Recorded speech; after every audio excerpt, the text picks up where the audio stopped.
महानगरपालिका निवडणुकीसाठी खऱ्या अर्थानं प्रचाराला सुरुवात झाली आहे. शनिवारी अधिकृत उमेदवारांना निवडणूक चिन्हांचं वाटप पूर्ण झाल्यानं त्यांच्या प्रचारावरील संपूर्ण ग्रहणं आता दूर झालेली आहेत. रॅली, सभा, पदयात्रा, घरोघरी भेटी आणि सोशल मीडियाच्या माध्यमातून प्रचाराला वेग आलाय.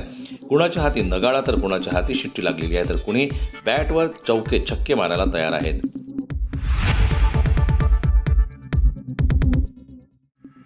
नागपूर महापालिका निवडणुकीत बंडखोरांपेक्षा पक्षांतर्गत नाराज कार्यकर्ते भाजप आणि काँग्रेससाठी अधिक घातक ठरण्याचे चित्र आहे.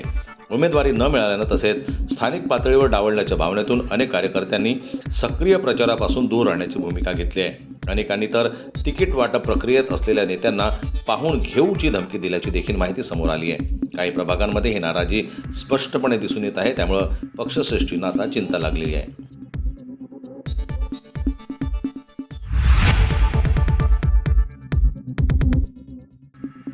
महानगरपालिका निवडणुकीच्या अनुषंगानं मतदारसंघ विशिष्ट रणनीती आखण्यासाठी राजकीय पक्षाच्या वतीनं प्रभारी नियुक्त करण्यात आलेले आहेत.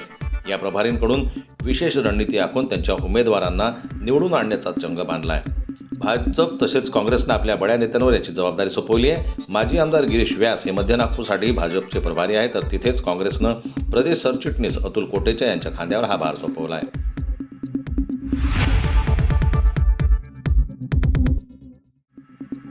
महानगरपालिका निवडणुकीच्या तोंडावर महायुती अंतर्गत मतभेद चव्हाट्यावर आलेले आहेत.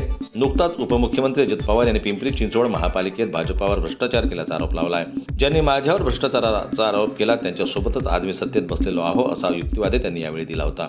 मात्र आता त्यांच्या या आरोपावर पूर्व सांसद नवनीत राणा यांनी उत्तर दिलं आहे. बोलताना कुणीही मर्यादा ओलांडू नये असा सल्ला त्यांनी दादांना दिला.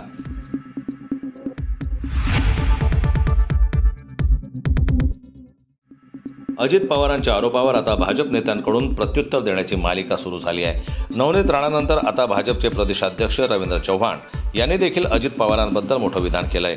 अजित पवारांची महायुतीत एंट्री होण्याच्या अगोदर पिंपरी चिंचवड येथील पक्षाच्या पदाधिकाऱ्यांनी परत विचार करण्याचा सल्ला दिल्याची माहिती त्यांनी सांगितली. आता पवारांना सोबत घेण्याचा पश्चाताप होत असल्याचं विधान त्यांनी केलं आहे. कोणाच्या जीवावर कोण काय बोलतंय असा सवालही त्यांनी यावेळी केला.